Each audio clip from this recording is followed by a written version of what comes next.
Good evening. I am Marianne Chamberlain, DA Councillor for Govan Mbeki Municipality. You will have seen that the widespread concern on social media about the water supply. I do not need to repeat those stories. Everyone is rightly worried and frustrated. In May, the municipality was notified of maintenance on Rand Water's infrastructure. The work was scheduled from July the 17th to July the 19th, but in fact, it took place only on July the 17th. Our experience is that any disruption on Rand Water side often leads to several days without water here in Govan Mbeki. Many people are blaming the municipality and DA councillors. I want to be clear. We are just as frustrated as the residents.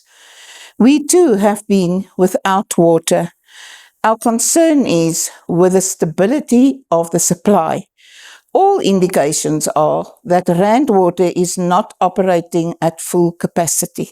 As councillors, we cannot obtain direct operational information from Rand Water. They maintain that the municipality is their client. Govan Mbeki Municipality directs us back to Rand Water, saying the issue lies with them. This has left a gap in clear, direct answers for residents. My colleague and I personally inspected 4 valves today. Contrary to some reports circulating on Facebook and WhatsApp, these valves are open. When we visited the main valves behind Golden Village in Sunset Park, it was evident that water is flowing into the system. The DA will continue to investigate and press for answers.